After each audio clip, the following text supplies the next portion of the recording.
Salve Maria, caríssimos amigos. Daremos início a mais uma aula, a continuação de uma série de aulas que nós estamos fazendo sobre a fé católica, sobre a doutrina católica. Esse já seria mais ou menos o 6º vídeo. Os vídeos anteriores nós discorremos sobre as provas mais racionais, sobre a fé, pois o nosso objetivo é começarmos a estudar o catecismo, o conteúdo da fé. Entretanto, para podermos estudar o catecismo, melhor será se temos uma base estrutural racional, na qual podemos dizer, sim, eu estou fazendo estas aulas e eu sei por que estou fazendo, Temos um motivo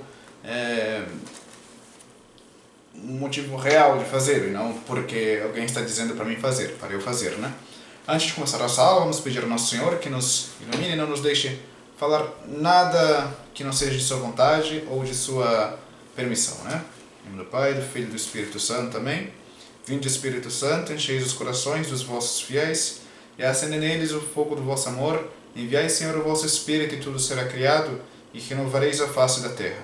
Oremos. Ó Deus, que instruíste os corações dos vossos fiéis com as luzes do Espírito Santo, fazei que apreciemos retamente todas as coisas, segundo o mesmo Espírito, e gozemos sempre de suas consolações. Por Cristo nosso Senhor. Amém.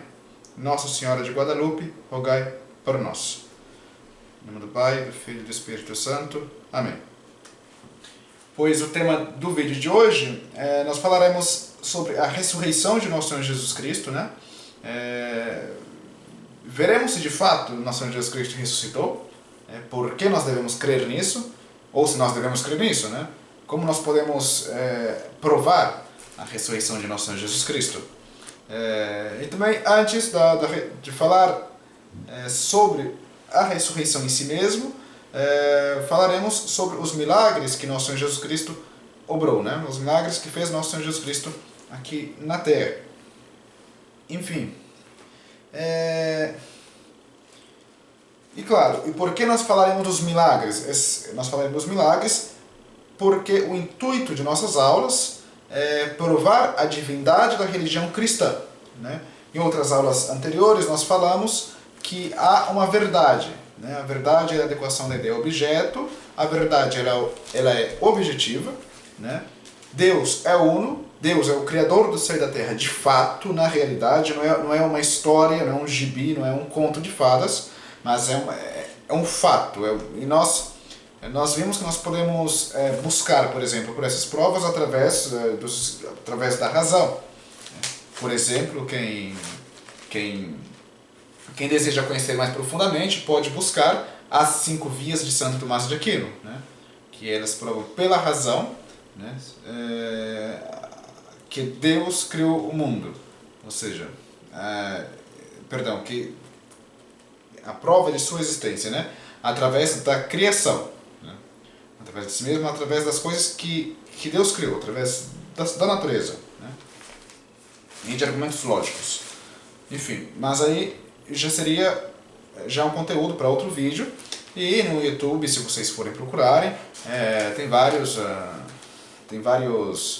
vídeos e conteúdos sobre as 5 provas de Santo Tomás de Aquino, Então não é esse o nosso objetivo. Vocês podem procurar, e vocês vão achar. Enfim, nas aulas anteriores, nós vimos desde a criação do homem, a criação do homem por Deus, passamos pela religião primitiva, religião mosaica, fomos até o nascimento de nosso Senhor Jesus Cristo, passamos pela sua crucifixão, morte, falamos de algo de sua ressurreição, e falamos da divindade da religião cristã, porque ela é de fato verdadeira. Hoje nós veremos por que de fato nós devemos crer na ressurreição de nosso Senhor Jesus Cristo. Se de fato a ressurreição de nosso Senhor é real, existiu, Então esse vai ser o objeto do nosso vídeo hoje. Enfim, os milagres de Jesus Cristo para prova a divindade da religião cristã? Sim.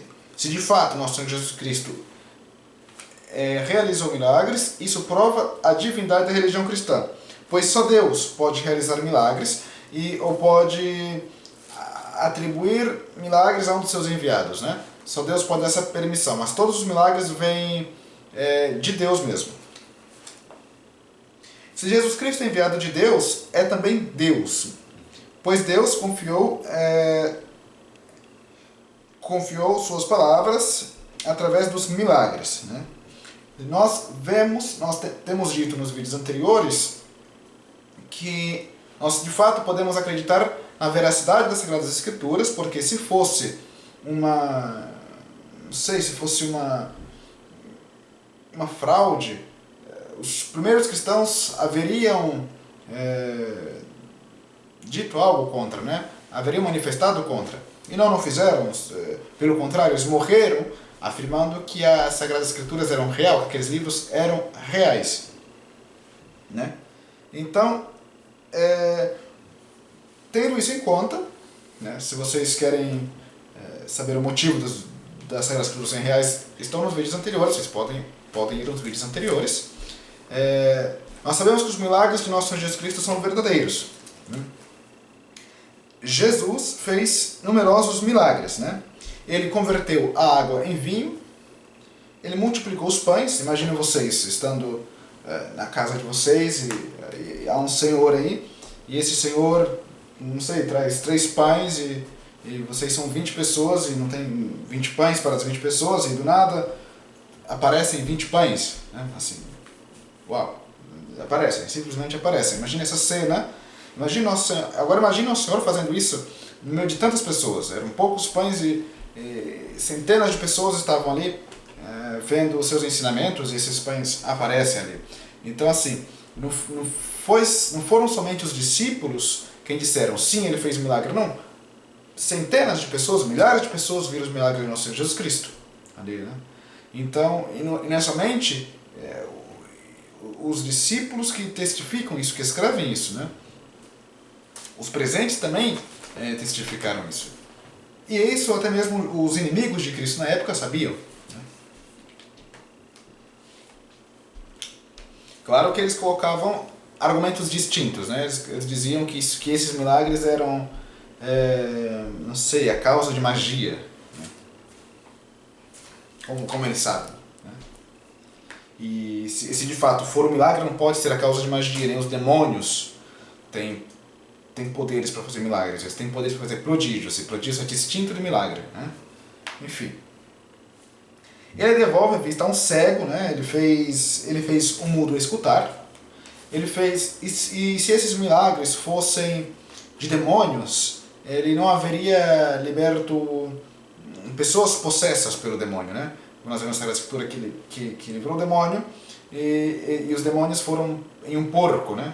O porco, antes de nosso Senhor Jesus Cristo, era um animal considerado impuro. Jesus Cristo ressuscita Lázaro, né? E 2 outras pessoas. Então, vocês imaginam a ressurreição de Lázaro, né? Quando eu tinha mais tempo, quando eu era menor, né? Eu vi alguns vídeos na internet aí que atribuíam, essa pessoa ressuscitou, né? Voltou à vida. Mas eram aquelas imagens feias, aquelas imagens, né, terríveis, que se alguém visse, sairia correndo. Com Lázaro não foi assim. Com Lázaro foi uma ressurreição perfeita. Ele de fato uniu a alma de Lázaro em seu corpo, né? E todos testificaram. Então, eram milagres de fato vindo do Criador, porque não há nenhum poder que possa unir a mesma alma no corpo, né? No seu corpo. Como fez nosso Senhor Jesus Cristo. Enfim, Jesus Cristo fez milagres na presença de grande número de pessoas, inclusive diante dos fariseus. Nós sabemos que os fariseus eram objetivamente contra a nosso Senhor Jesus Cristo. Todos os milagres fez apenas com um ato de sua vontade. Não é que ele dizia, em nome de Rafael, Miguel, não sei, em nome de alguma coisa, levanta-te e anda. O máximo que ele diria é em nome de meu pai, né? Ou seja, ou às vezes com um simples toque ele fazia a pessoa levantar, ser curada. Então ele fazia aquilo a partir de um ato de sua vontade, para mostrar que ele é o Criador, né? É o Filho de Deus, ele é o próprio Deus. Como eu disse, até mesmo os judeus, segundo os escritos da época, não colocavam os milagres de Jesus Cristo em dúvida, né? Entretanto, eles ficavam confundidos, e então, para justificar a sua confusão, diziam que era obra de demônios. No Talmud, por exemplo, os rabinos confessam os milagres de Jesus, né? Como eu disse, e eles atribuem isso à magia, no Talmud, né? Jesus Cristo fez prodígios ou milagres, né? Nós dissemos aqui que prodígios são distintos de milagres. Prodígios até mesmo os demônios podem fazer. Que seria um prodígio, por exemplo, o prodígio pode fazer alguma coisa levitar. Isso pode ser considerado um prodígio. Milagres são distintos. Milagres são de fato algo que não pode ser explicado pela ciência, não pode receber uma intervenção da natureza, né? Não é por causa da natureza que isso está sendo realizado. Bom, não provém da força da natureza ou dos demônios. Se fosse dos demônios, Cristo não haveria ensinado a doutrina que são contrárias à dos demônios, né? Então, assim, não teria nenhum sentido nosso Senhor Jesus Cristo fazer milagres através de demônios, sendo que ele ensinava contra os demônios, né? Ele ensinava a castidade, ensinava a amar o próximo, ensinava todos os mandamentos que os judeus seguiam, né? A lei natural ficou toda intacta, né? E perfeccionou essa lei. Então, como poderia ser milagres provindos de demônios se o que ele falava, se o que ele emitia era algo totalmente contrário à natureza dos demônios, né? Então não podem ser atribuídos aos demônios e tampouco à força da natureza. Os milagres de Cristo demandam uma potência infinita, né? A ressurreição dos mortos é a maior prova. Como eu disse, somente o Criador, quem cria aquele corpo ali, quem cria aquela pessoa, pode retribuir a vida, né? Então, assim, não há como eu ou você retribuir a alma de uma pessoa novamente em seu corpo. Seria um absurdo. Eu não sei fazer isso, pelo menos. Eu acho que você que me está vendo tampouco sabe. Mas Jesus fez. Jesus não ressuscitou somente um morto, né? Ressuscitou vários mortos. Então ali ele testificava: eu sou o dono da vida. É por isso que eu retribuo a alma dessa pessoa em seu corpo, para que testifique e creia em mim, né? Creiam em mim. Enfim, nem os anjos nem demônios podem levar as almas a Deus e deixar este mundo, né? Depois voltar. E nem pode restabelecer a vida novamente, que é a junção da alma com o corpo. A ressurreição requer uma potência igual à criação. Como eu disse, só pode conceder a alma novamente ao corpo aquele que pode dá-la desde o nascimento. E esse nós sabemos que é Deus, né? Que é o Criador do mundo. Eu não posso, você não pode, ninguém pode, os demônios não podem. A ressurreição, como eu disse, requer uma potência igual à criação, e nem a ciência pode explicar esses milagres, né? Como a ciência vai conseguir explicar a ressurreição de um morto depois de 2 dias? Ou seja, morto de fato, você morreu aqui, morreu de fato, está morto, está ali o corpo se decompondo, e de repente ele vive, volta à vida, né? Então a ciência não pode explicar esses milagres. Estão acima das forças da natureza. A ciência pode explicar o que é natural, né? Então, assim, nós vemos, por exemplo, muitas tentativas de quererem explicar os milagres, né? Não, mas isso pode ser feito através de uma força tal, você junta a regra tal com regra tal e assim vai dar um morto vai ressuscitar. Não existe, né?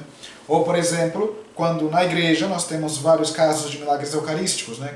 Que as hóstias sangram, que eles, de fato, tem sempre o mesmo sangue, tem mesmo um mesmo tipo de sangue, né? E quando as hóstias ali sangram, que já houveram vários milagres eucarísticos na igreja, né? Se vocês estiverem interessados, podem procurar pelo milagre de Lanciano. Tem um padre também na Bélgica, que também a hóstia começou a sangrar dentro do ostensório, né? É um padre tradicionalista. Enfim, tem vários milagres que ali comprovam que sempre é o mesmo sangue. Já foram feitos exames para saber que sangue é aquele, e é um sangue que está vivo, né? Como no milagre de Lanciano. Então a ciência, ela vai lá, os racionalistas, né? Não a ciência verdadeira, a ciência verdadeira não pode explicar isso, eles admitem isso. Mas os racionalistas, não, porque pode ser feito através de uma força psíquica e através dessa força mental eu posso fazer uma hóstia sangrar. Então tente aí no outro lado, tente com a sua mente fazer, né? Nunca fizeram. Então, assim, são explicações estúpidas, né? Sobre verdadeiros milagres, porque nós podemos chamar de estúpidos, porque quando nós negamos o óbvio, não pode-se estar em uma verdadeira, não sei, em seu estado mental, em bom estado mental, né? Saudável. Enfim. Então, quando nós vemos as explicações do racionalista, são muito graciosas, são muito engraçadas, né? Jesus Cristo fez os milagres para provar a sua divindade. Era este o objetivo de nosso Senhor Jesus Cristo, era este o motivo de nosso Senhor Jesus Cristo estar fazendo os milagres, para provar a sua divindade. A lei ele dizia, eu sou Deus. Né?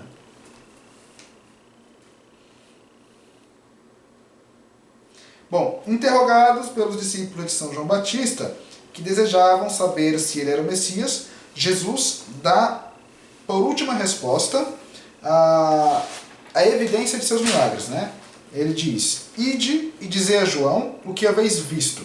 Os cegos veem, os aleijados andam, os leprosos são limpos, os surdos escutam, os mortos ressuscitam. Ali ele deu claramente a resposta de que sim, ele era o Messias. Outra vez os judeus lhe disseram, se és judeu, né, se és judeu, digas claramente. E Jesus respondeu,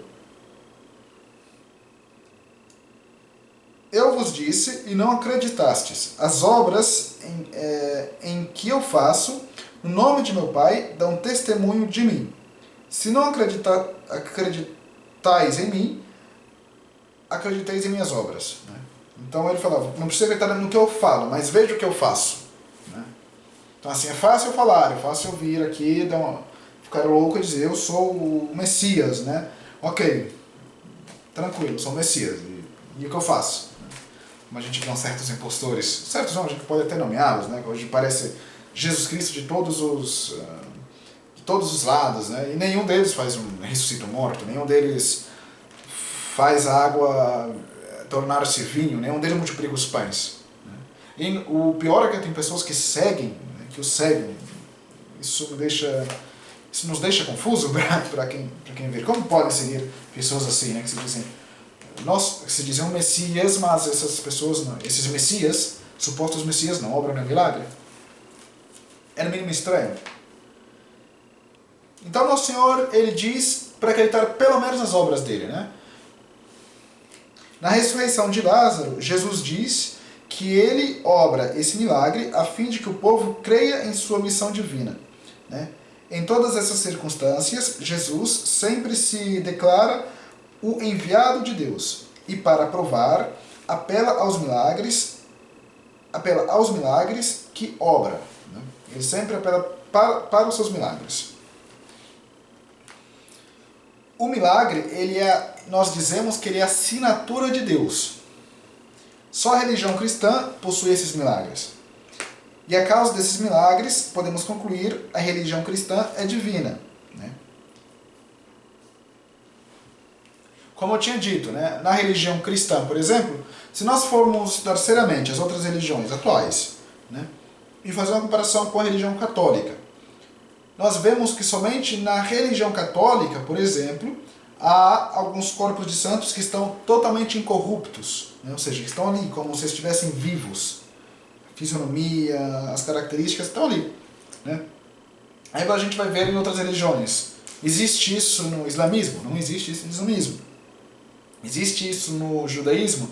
Não existe isso no judaísmo. Existe isso no hinduísmo? Não existe isso no hinduísmo. No hinduísmo, o máximo que se chega a ter são aqueles corpos feios, né, meio estragados ali, que obviamente não são incorruptos, né? Então, assim, nós vemos corpos incorruptos, por exemplo, somente na Igreja Católica. E muitos podem dizer, mas isso é coisa de, não sei, uma medicina que dão. Ok, então diga-nos qual é a medicina que estão dando, né? E por que não fazem isso em outras religiões? Qual é o motivo? Né? Um absurdo, esse argumento. Nós também vemos, como disse anteriormente, os milagres eucarísticos. Os milagres eucarísticos são uma prova de milagres, e só na Igreja Católica ocorrem esses milagres. Outros milagres também, por exemplo, se vamos analisar as vidas dos santos, como Padre Charbel Macluf, quando ele morreu, né, depois de sua morte, ele lembrou vários milagres. Inclusive tinha um caso de um menininho que estava quase morrendo, estava de fato morrendo, e a mãe era muçulmana. Essa mãe levou esse menino até o túmulo do Padre Charbel Macluf, e esse menino começou a chorar, né, assim, milagrosamente. Depois não se sabe se essa muçulmana se converteu ou não, mas o fato é que ali, diante do túmulo do Padre Charbel Macluf, foi obrado um milagre. E assim aconteceu com vários outros santos na igreja, né? Então, assim, somente na Igreja Católica há esse número enorme de milagres. Enorme, enorme. E nas outras religiões, não. O que acontece, né? Será que nós não estamos cegos, nós voluntariamente, de ver que aqui está a verdade?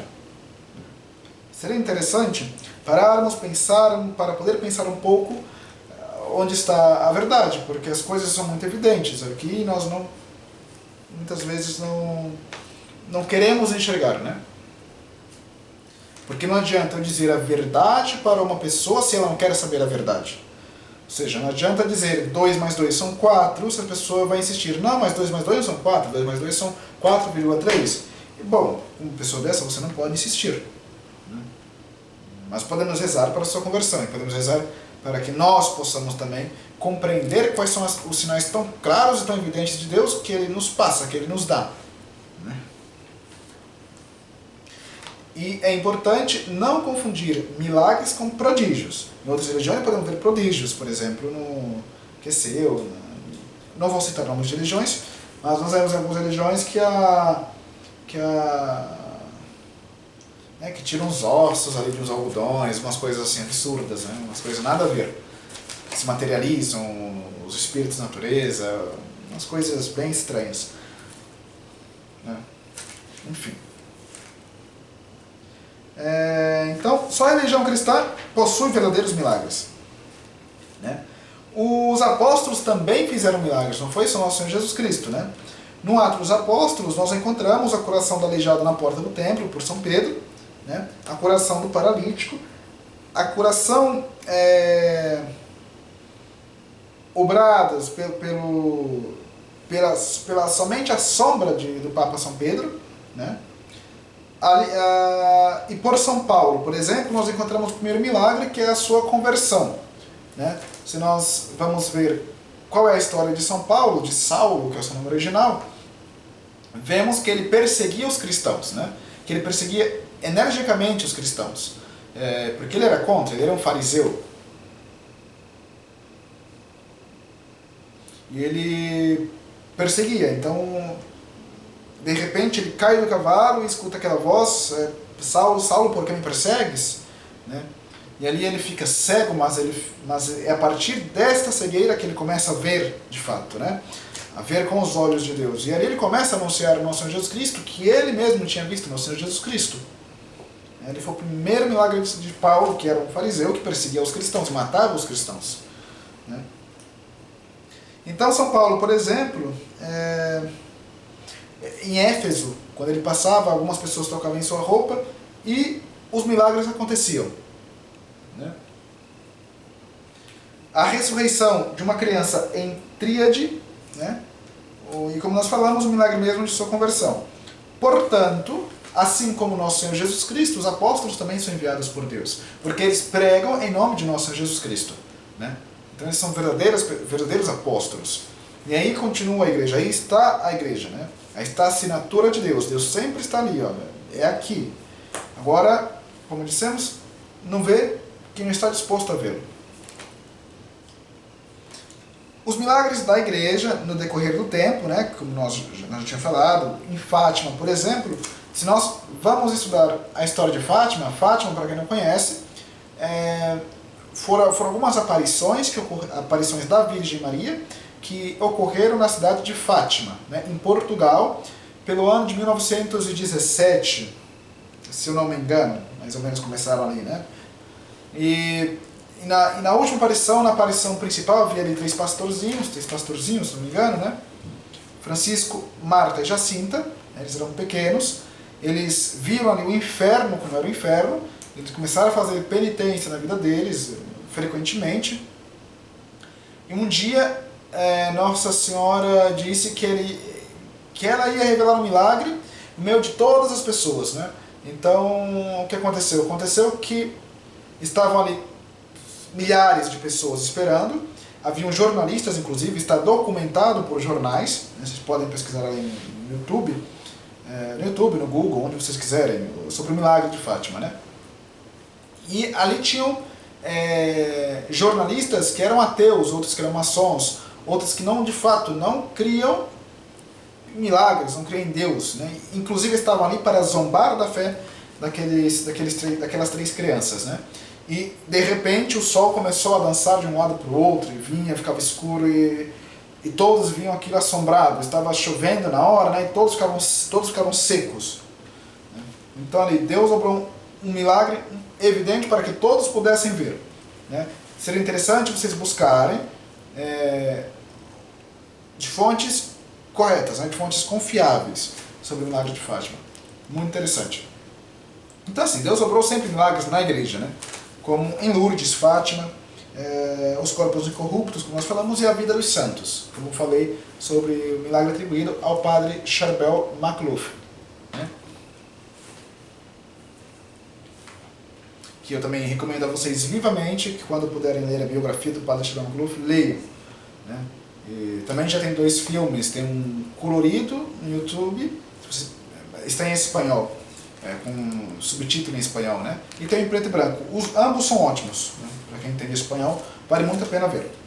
Ou ler a biografia, o livro, que não é muito grande, mais ou menos assim, em espanhol também. Não sei se tem alguma obra em português.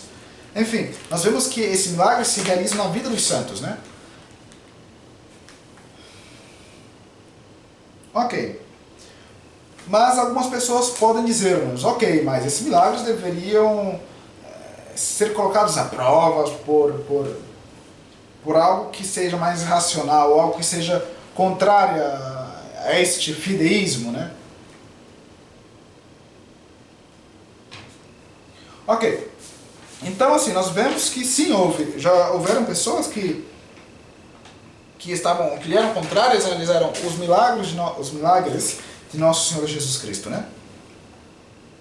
Então assim, por exemplo, eu vou contar aqui a história, né, a história do milagre de um cego, da cura de um cego de nascimento, né? Jesus encontra em Jerusalém um mendigo que era cego de nascimento, né? Com um pouco de barro umedecido, com sua saliva, Jesus toca os olhos desse cego e lhe diz: veja e ande lavar-te na piscina de Siloé. Aqui se nota que é um cego de nascimento e, consequentemente, incurável, né? O barro por si só, ele não tem poder de cura, né? O barro ali não tem poder de cura, não tem virtude curativa. O lugar onde ocorre a curação, que era ali perto da piscina de Siloé, era um lugar público, era um lugar que todos estavam ali, né? Não era algo escondido aqui, ó, vamos falar um milagre e eu te dou hoje em dia falando, eu te dou $10.000 e você diz que houve um milagre. Não, não, ele fez ali na frente de todo mundo. Né? O barro por si só não tem poder curativo, não tem virtude curativa. O lugar que nós dissemos é um lugar público, né? E esse fator, né, do cego ser cego de nascença, do lugar ser público e do barro não ter uma virtude curativa, já prova por si só a impossibilidade de fraude. Né? O cego vai, obedece ao Senhor Jesus Cristo, se lava e volta curado. Né? Muitos dos que conheciam esse cego se perguntam: é o mesmo mendigo que nós víamos anteriormente? Que nós víamos sentado aqui? E o mendigo, e algumas pessoas respondiam: sim, parece ser ele, e outras: não, não é ele. E o mendigo uma hora responde: sim, sou eu mesmo, eu sou o mesmo que estava sentado aqui há tempos. Né? E perguntam para o mendigo como seus olhos foram abertos. Né? E o cego diz: aquele homem, a quem chamam Jesus, pegou um pouco de barro, tocou com isso os meus olhos e me disse: vá lavar-te na piscina de Siloé. Eu fui, me lavei e agora vejo. Assim diz o cego. Né? A maneira de falar do cego é interessante ver, é muito simples, é muito sencilla. Né? Os fariseus, portanto, iniciam um processo. Ali então é onde entra a parte dos fariseus. Por que estão falando disso? Porque nós nos perguntamos se havia algumas pessoas que eram contra nosso Senhor Jesus Cristo, que analisaram esses milagres. Né? Então, assim, os fariseus entraram nesse processo para analisar o processo o milagre do cego. Né? O cego é levado até a presença dos fariseus e os fariseus lhe perguntam: né, como foram abertos os teus olhos? O cego narra mais uma vez o que ocorreu, do mesmo modo que ele tinha narrado para as pessoas. Ele narra exatamente do mesmo modo. Né? Ele respondeu da mesma forma que respondeu em público e sem cometer nenhuma contradição. Alguns fariseus se indignaram que Jesus tinha feito um milagre no sábado. Né? Outros fariseus mais sinceros se perguntavam: mas como um pecador pode obrar milagres? Né? Como um pecador pode obrar esse prodígio? Né? As opiniões então ficavam divididas ali no Sinédrio. Né? O Sinédrio, para quem acompanhou meus vídeos anteriores, vocês sabem que o Sinédrio é o lugar de julgamento dos príncipes dos sacerdotes, né? Ali onde eles julgavam todas as coisas que aconteciam na região da Judeia. Aí é o Sinédrio. Eu também expliquei nos vídeos anteriores como era formado o Sinédrio. Né? Enfim. Alguns fariseus se indignam por ter feito o milagre no sábado, outros se perguntam como é possível tal prodígio vindo de um pecador. Né? E as opiniões ficavam divididas. Para solucionar, recorreram ao mesmo cego. Né? Eles não sabiam o que fazer, estavam ali confundidos, então recorreram ao cego para pedir sua opinião. E tu, diz o Sinédrio, que dizes sobre aquele que abriu os teus olhos?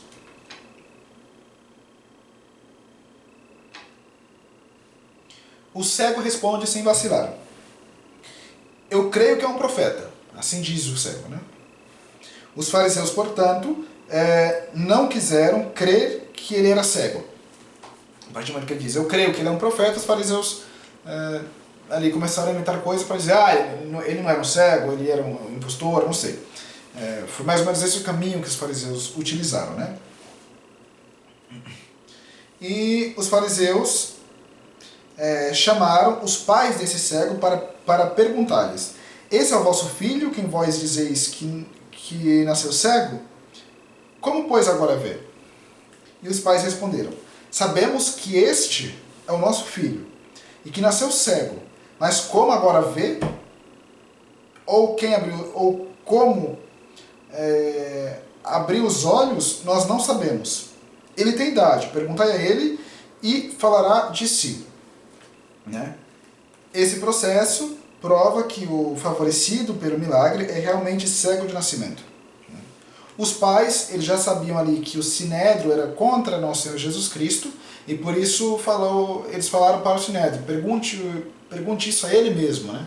Não a nós. Nós não sabemos que é nosso filho, mas nós não sabemos como ele foi curado, não sabemos por que agora vê. estavam todos confusos ali, né? Não é uma situação muito normal. A pessoa nasce cego e depois de anos voltar a enxergar ali. Enfim.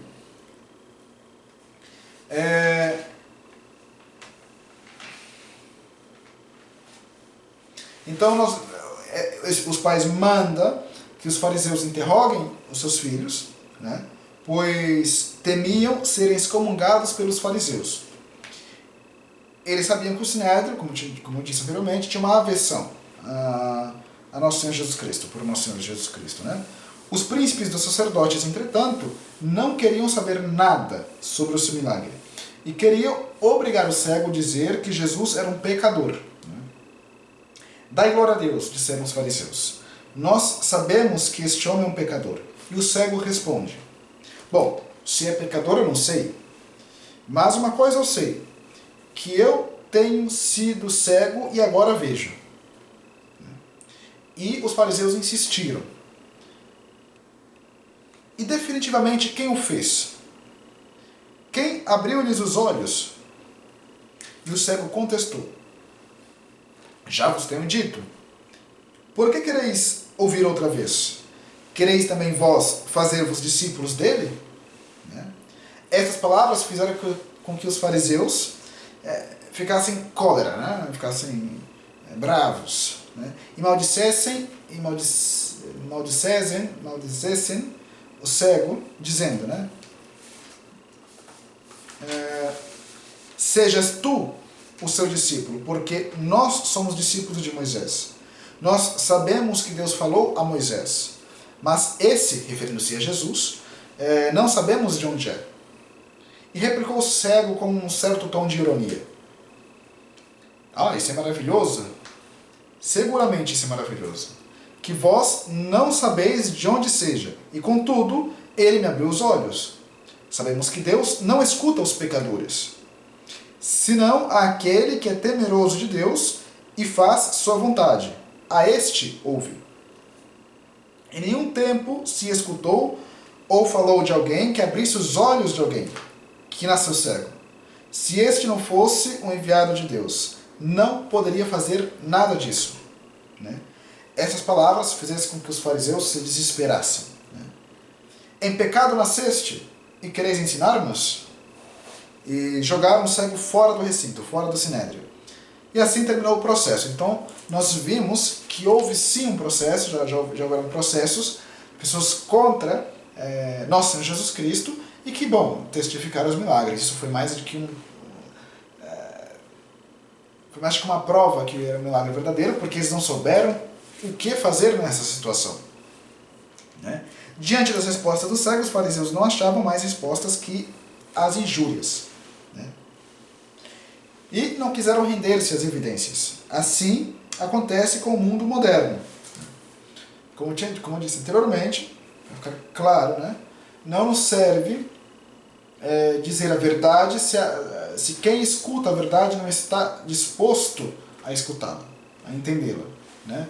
Então, do mesmo modo que aconteceu com o Sinédrio, escutando o cego, acontece com o mundo moderno atual. Ok, nós damos argumentos, olha, Deus existe por isso, por isso e por aquilo, a Bíblia é correto, nós demos o porquê de a Bíblia ser correto, provamos historicamente o motivo de ser correto, mas, claro, as más pessoas que sempre estão envolvidas ali na sociedade podem aceitar ou não aceitar. Então, assim, não podemos aceitar todos os argumentos, por exemplo, históricos, né? Porque sabemos que em todos os lugares há pessoas que são favoráveis, pessoas que são contra. Né? Então aquelas pessoas que são contra vão ali dizer cientificamente, não, mas ali foi uma coisa criada pelo homem, enfim, né? Eles vão dar argumentos contra, porque não querem escutar a verdade. Né? Quando não se quer escutar a verdade, é muito fácil encontrar argumentos contra. Né? Vocês podem dizer agora que eu estou, não sei, que eu estou no Japão, né? Porque vocês não me estão vendo, vocês não me estão vendo presencialmente, vocês não me estão vendo aí, né? Em pessoa, estão vendo por um vídeo. Mas eu digo a vocês, eu estou nos Estados Unidos, vocês podem pesquisar sobre a minha vida, estou aqui. Né? Mas, enfim, não posso dizer, eu não tenho o nome dos Estados Unidos no céu para dizer que estão nos Estados Unidos. Então, algumas pessoas podem dizer, não, ele está ali, mas... Ó, está fingindo que está ali, mas na verdade ele está na África, está no Egito, entendeu? Então, do mesmo modo acontece com o mundo moderno. São coisas absurdas, são argumentos absurdos, mas argumentos que provam a inveracidade dos evangelhos, a inveracidade dos milagres, são tão absurdos quanto isso que eu estou falando agora. Entende? Inclusive, os argumentos contra a existência de Deus, assim, eu não aconselho que vocês vejam, mas eu quando estava ali vendo, quando era menor, estava em colégio católico tradicional em São Paulo, eu tinha que fazer ali eu tinha que pesquisar sobre as provas contra os argumentos de Deus, né? Eu ri ali, porque são absurdos, são uma coisa assim, que são feitas por pessoas ignorantes, ou não ignorantes, de fato é porque não tem como ir contra a verdade, né? Enfim, então assim, não adianta nós querermos dizer a verdade se a pessoa não está disposta a escutar a verdade. Então esses vídeos, por exemplo, que eu estou fazendo, são vídeos de pré-catecismo, que são para pessoas que estão dispostas a conhecer a verdade. Mas quando alguém não está disposto a conhecer a verdade, mesmo que nós utilizamos todos os argumentos do mundo, não serão suficientes para convencê-los. Para convencê-la, né? Para convencer a pessoa que não está disposta a conhecer a verdade. Então o mundo moderno é isso. O mundo moderno, a maior parte imita esses fariseus que não querem conhecer a verdade, né? E por que muitas pessoas não querem conhecer a verdade? Muitas vezes pode-se dizer que as pessoas não querem conhecer a verdade porque querem justificar a sua vida, né? Pode ser por isso. Ou porque, não sei, tem uma outra crença e não pode sair daquela bolha, né? E ali está tudo fechado. Mas não, o que nós proclamamos é a verdade de fato. Mas muitas vezes nós negamos a verdade para poder nos satisfazer. Infelizmente, essa é a verdade. Jesus busca este homem confundido, né? Agora voltamos para o cego. Jesus busca este homem confundido por sua causa e o pergunta: acreditas tu no Filho de Deus? E ele responde: quem é, Senhor, para que eu creia nele? Jesus respondeu: o tens visto? E ele é quem te fala. E o cego diz: creio, Senhor. E adora o Cristo prostrando-se. Então o cego ele teve a humildade ali no mesmo momento de ver que ele era o Filho de Deus, porque aquelas coisas se haviam obrado nele, né? Mas ele poderia dizer: não creio. Não, você fez eu enxergar, mas isso foi por coincidência, isso foi por uma não sei, foi um prodígio seu, né? E poderia ir embora, né? Por causa do seu orgulho. Não, o cego foi lá e prostrou-se diante de nosso Senhor Jesus Cristo. E assim deve ser as nossas ações, né? Diante de nosso Senhor Jesus Cristo também.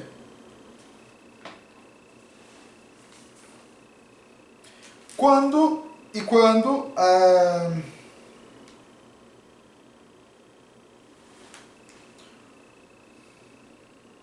bom, os milagres, né, não podem, como dissemos, não podem ser dados a um impostor, né? Pois Deus não confere aos impostores a possibilidade de fazer milagre. Portanto, Jesus Cristo não era impostor, era Deus. Então, muitas pessoas podem dizer, né, antes de entrar no objeto da ressurreição, algumas pessoas podem dizer: ok, Jesus operou milagres, ele foi uma boa pessoa, ele foi um bom homem, mas ele não foi Deus, isso não testifica que ele foi Deus. Por que eu devo acreditar que foi Deus? Ora, se dissemos que Deus não concede milagre a um impostor, né, ele não poderia conceder milagre a Jesus Cristo, porque Jesus Cristo disse que ele era Deus, né? Se ele não fosse Deus, Deus não concederia milagre a nosso Senhor Jesus Cristo. Não haveria concedido a nosso Senhor Jesus Cristo o poder de fazer milagres, porque ele mesmo é Deus. Ele tem esse poder, né? Muitas pessoas podem dizer: ok, acredito. Mas no Islã, né, ou no Espiritismo, dizem que Deus é bom, Jesus Cristo é um homem legal, é um homem da hora, né? Ele é good vibes. Mas ele não é Deus, né? Ele é um profeta, segundo Mohammed, não sei, ele é um bom homem, segundo o bom espírito, segundo o espiritismo, né? Segundo Allan Kardec, mas ele não é Deus, né? Mas ele é um bom homem. Ok. Vamos supor que esse argumento seja válido. Vamos lá. Jesus Cristo é um bom homem, mas ele é só um profeta.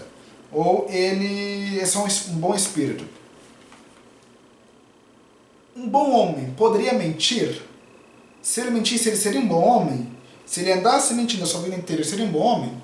Não, não seria um bom homem. Não seria um profeta verdadeiro. Seria um falso homem, seria um mau homem. Mas não. Jesus Cristo, ele disse, eu sou Deus. Ora, se ele é um bom homem, vocês, as pessoas, todos devem acreditar que ele é Deus. Não existe uma resposta distinta disso. Bom, e qual é o maior milagre que nosso Senhor Jesus Cristo fez? O maior milagre que nosso Senhor Jesus Cristo obrou é a sua própria ressurreição. É a sua... Imagina você está ali morto no seu túmulo. Não dá para se imaginar morto porque nós sabemos como é estar morto. Mas enfim, hipoteticamente, imaginem vocês ali morto. Vocês dizem, ok, estou morto, né? Minha alma separou do corpo e depois de 3 dias eu, por minha vontade, volto ao meu corpo e ressuscito. Quem fez isso? Até hoje. Ninguém por si só nunca se fez isso. Mas nosso Senhor Jesus Cristo fez isso. E o que ele quis mostrar fazendo esse milagre? Ora, ele quis mostrar fazendo esse milagre que ele é o dono da vida. Ele é o dono da vida e da morte. Ele é o Senhor da morte e da vida. Enfim, e por que devemos crer que a ressurreição de nosso Senhor Jesus Cristo é de fato verdadeira? Primeiro, é um fato inegável, pois os apóstolos dizem. Ok, os apóstolos dizem, mas e daí? Calma. As confissões implícitas dos chefes das sinagogas dizem. Já nós veremos o que eu quero dizer com isso. Os inúmeros milagres obrados em nome de nosso Senhor Jesus Cristo ressuscitado dizem. A conversão do mundo à religião cristã aprova, testifica isso. Só Deus, Senhor da vida, pode dá-la ou tirá-la, ou seja, a vida.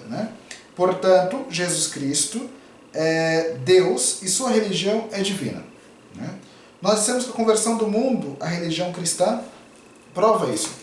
Então agora vocês imaginam, lá na Idade Média, que até 1800 e algo, 1900 e algo, que o mundo era em sua maior parte cristão. Aí vocês imaginam, todos os padres, bispos, missionários saíam de suas casas, de suas boas vidas e iam se aventurar na África, lá na América do Sul, por exemplo, no Brasil, no Paraguai, ali onde só tinham índios. Esses índios eram quase que... muitos eram canibais, estavam ali evangelizando os índios, arriscando sua vida aos índios, e assim sempre foi durante a história da igreja.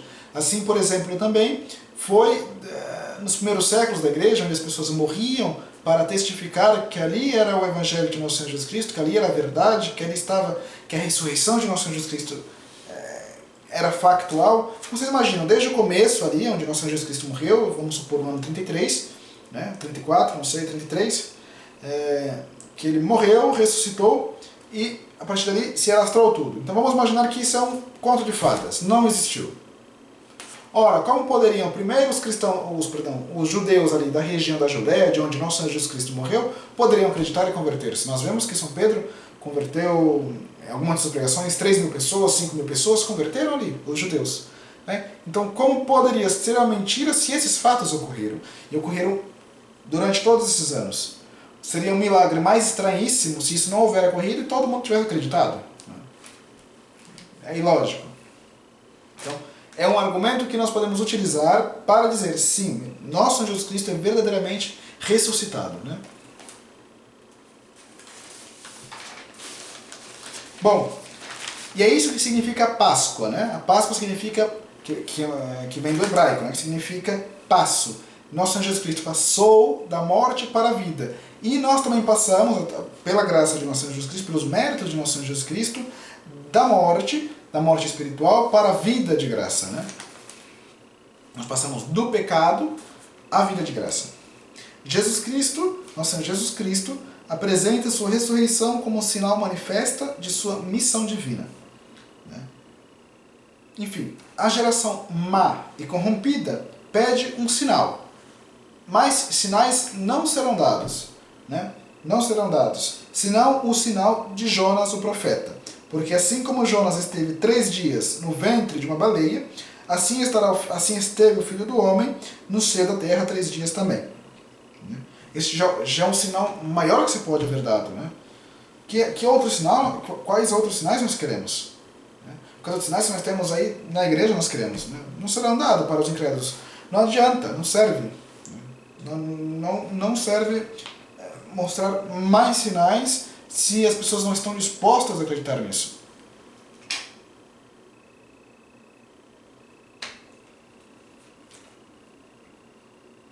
O Salvador, nosso Senhor Jesus Cristo, dá, portanto, a sua ressurreição como prova de sua missão divina. De fato, o milagre da ressurreição basta para provar a divindade da religião cristã. Se nosso Senhor Jesus Cristo se ressuscitou a si mesmo, certo sinal de que ele mesmo é dono da vida e da morte. Se Deus assim o fez, sua missão é divina, pois Deus confirma a sua missão com o mais assombroso dos milagres, né, que é a ressurreição. A ressurreição é um fato que deve ser provado como os demais fatos históricos, né, pelo testemunho. É necessário, portanto, estabelecer, né, para que esses fatos sejam de fato comprovados. Primeiro, que nosso Senhor Jesus Cristo de fato morreu, né, ele esteve morto, e segundo, que ele ressuscitou, né, que ele realmente se mostrou vivo depois de sua morte. Jesus Cristo estava realmente morto. Né? E como sabemos que nosso Senhor Jesus Cristo de fato morreu? São João, testemunho ocular, afirma, né, que os prolongados e atrozes tormentos sofridos pelo Salvador antes de ser crucificado e a crucifixão não podiam, pelo menos, fazer ele morrer. Ou seja, aquilo deveria de fato fazer morrer. Porque quando vocês veem ali, através das Sagradas Escrituras, né, dos Evangelhos, vemos que nosso Senhor Jesus Cristo sofreu toda sorte de sacrifícios, né, de penas. E aquilo já era o suficiente para ele estar quase morto. Depois ainda foi crucificado, né, de uma maneira distinta das outras pessoas que também sofriam a mesma pena da crucifixão, mas nenhuma delas sofreu tanto como nosso Senhor Jesus Cristo antes da crucifixão. Né? Inclusive os soldados não lhe romperam nenhum osso, porque eles já estavam vendo, não, ele de fato, referindo-se a nosso Senhor Jesus Cristo, já morreu. Né? Porque era normal que os soldados rompessem os ossos das pessoas que eram crucificadas, né? Mas Jesus Cristo não foi preciso. Não foi preciso porque ele já estava morto. Né? Ademais, se ele estivesse morto, a lança, né, que foi jogada, que foi atirada no seu lado, já era o suficiente para que ele morresse. Né? De onde ele jorrou sangue e água, milagrosamente, porque fazia 3 horas... fazia pouco tempo depois de sua morte. Né?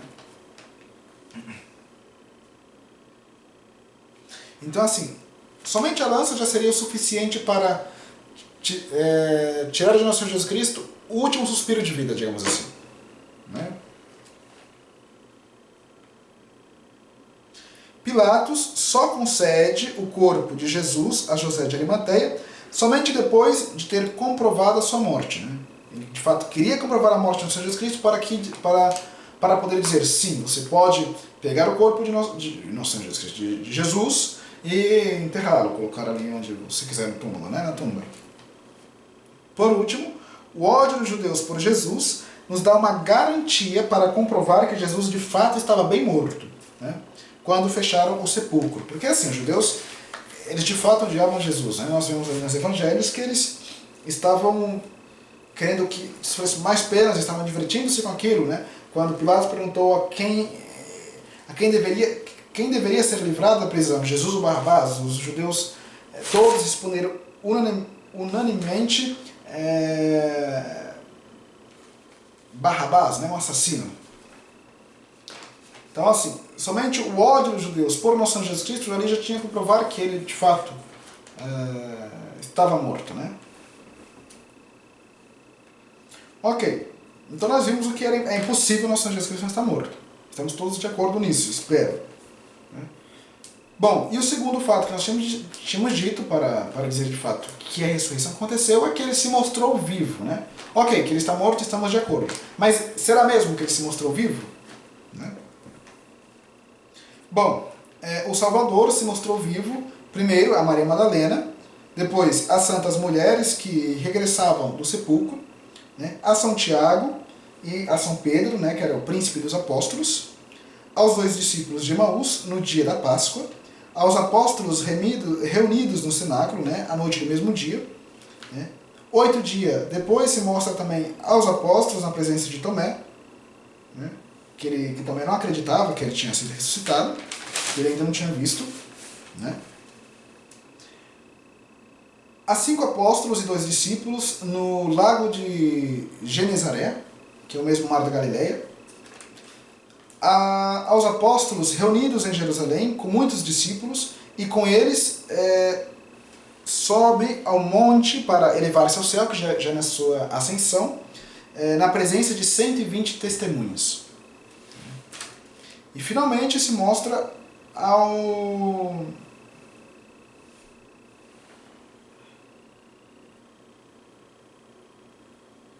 Saulo, né? No caminho de Damasco, né? que ele foi, que era o mesmo Saulo que nós tínhamos comentado anteriormente, que perseguia a igreja, né? E é aí que acontece a conversão de São Paulo, foi quando o Senhor Jesus Cristo se mostra a Paulo. Então, mesmo Paulo viu o nosso Jesus Cristo depois da ressurreição.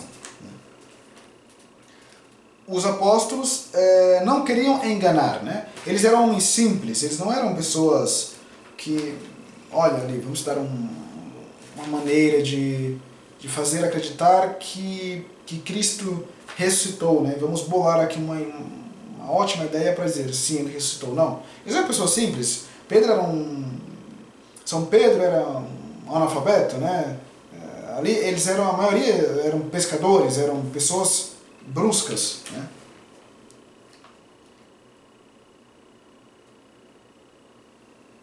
Bom, e nós vemos que nosso Senhor Jesus Cristo se mostrou em vários lugares, né? Jesus Cristo se mostrou a pessoas desconfiadas, né?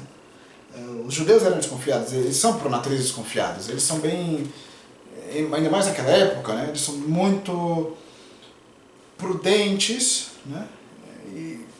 Mas não, ele se mostrou ali, ele devia se mostrar. E eles acreditaram, por isso se converteram, muitos, né? Inclusive o próprio São Tomé não aceita o testemunho de seus amigos, né? Ele só acredita quando vê e tocá-lo. Foi isso que ele disse. E ele, de fato, ele viu e tocou, né? Ali nas chagas de nosso Jesus Cristo. E os apóstolos não queriam enganar. Por quê? Primeiro porque eles, por serem homens ignorantes, inclusive, né? Mesmo sábios, eles tinham medo do que Deus poderia fazer com eles, né? Tinham medo de uma pena de Deus. Uma tamanha mentira para séculos e séculos. Eles sabiam que ia sofrer alguma pena se fosse mentira. Sabemos que não é mentira. E ademais eles não somente tinham medo do castigo de Deus, como do castigo dos judeus, né? Os judeus estavam ali a todo momento querendo perseguir os apóstolos, né? Por causa de nosso Senhor Jesus Cristo. Bom, como fazer crer os seus contemporâneos esse fato, né? Então assim, ok, ele não ressuscitou, mas a gente vai espalhar aqui a notícia que ele ressuscitou. Ok, e por que os outros acreditaram? Qual o motivo que os levaram a acreditar nisso? Entretanto, os apóstolos não se importavam de dar a sua vida por Cristo. Nós vemos que todos os apóstolos, exceção de São João, morreram mártires, né? São Pedro morreu crucificado de cabeça para baixo, né? São Paulo morreu degolado. Assim, umas coisas absurdas, né? Porque eles iam morrer, porque eles davam a vida desse jeito por uma grande mentira, né? Se a ressurreição de fato era uma mentira, para que teria que dar a vida dessa maneira? Eles deram, eles não tiveram problema com isso. Eles morreram felizes dando a vida, né?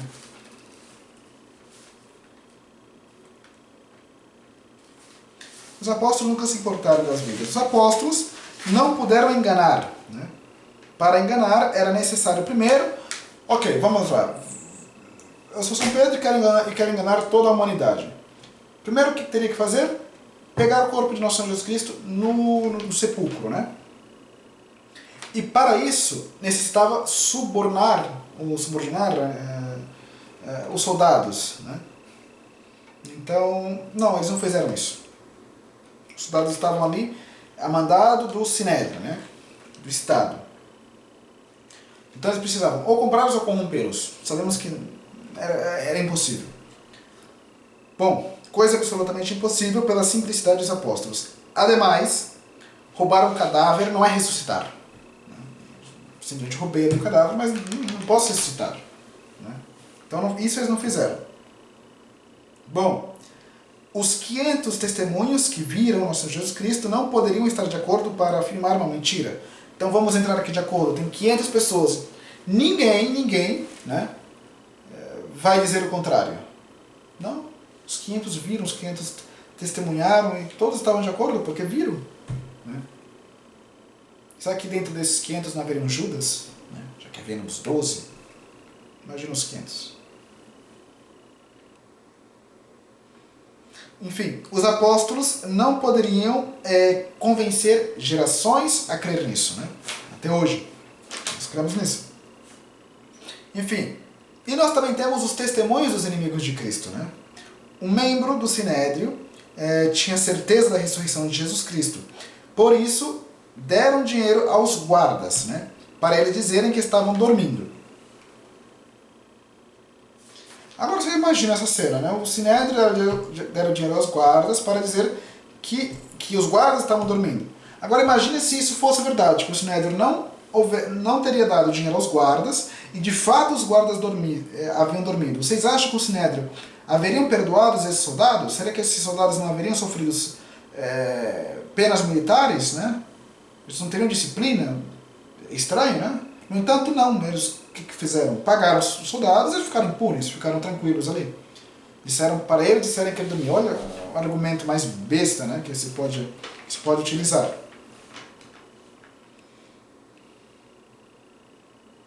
Enfim. E ademais, eles, se os apóstolos tivessem roubado o corpo, obviamente o Sinédrio ia perseguir os apóstolos atrás do corpo de Jesus Cristo. Né? Os soldados, eles iam fazer alguma coisa ali para poder encontrar o corpo de nosso Senhor Jesus Cristo. Não fizeram. A única coisa que se fizeram foi isso, né?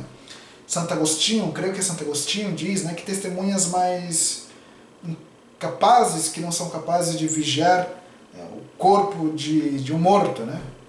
Que eram vários soldados ali, não era um somente. Quão burros são os?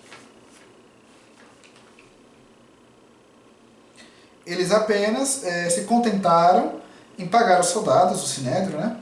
E jogaram terra ao assunto. Ok, essa vai ser a difamação que nós vamos fazer. Isso é uma prova, portanto, de não poder negar a ressurreição de nosso Senhor Jesus Cristo. Não podemos negar, não há como negar. Os apóstolos obraram milagres em nome de Jesus Cristo ressuscitado, né? Por isso, muitos judeus se converteram. No dia de Pentecostes, por exemplo, o Papa São Pedro prega Jesus Cristo crucificado e ressuscitado e converte 3.000 judeus. Né? E 3.000 judeus abraçam a fé em nosso Senhor Jesus Cristo. Ele prega novamente pela segunda vez, né? Depois de ter curado o enfermo, e converte 5.000 judeus. Né? 5.000 judeus convertem e creem nas palavras de nosso Senhor Jesus Cristo, que é Salvador de Israel. Os apóstolos deixaram de lembrança, em favorecimento da ressurreição do Divino Mestre, né? A festa da Páscoa. Eles instituíram a festa da Páscoa ali no domingo. Eles tiraram um dia que era santo, que era o sábado, e colocaram para o domingo, porque foi ali o dia que nosso Senhor Jesus Cristo provou eminentemente, né, que ele era o dono da vida, que era aquilo que ele dizia. Então eles colocaram o domingo, que significa Dies Domini, dia do Senhor, né, ali, o primeiro dia da semana, o dia que nosso Senhor Jesus Cristo ressuscitou. E também a conversão do mundo, né? Todo o mundo foi mais ou menos evangelizado, né? Quase todos nós já sabemos da existência de nosso Senhor Jesus Cristo. Então isso é uma prova por si só que não é um conto de fadas, né? Não é o conto do Aladim. De fato, é factual, é histórico, ele existiu, né? Por isso que no século XI, para nós terminarmos, foi feito o que nós conhecemos, o que nós rezamos na missa da ressurreição, na missa de Páscoa, o Victima Paschalis, né? Que é um texto muito profundo, mais ou menos ali atribuído ao século XI. Para terminar, eu vou ler o Victima Paschalis, né?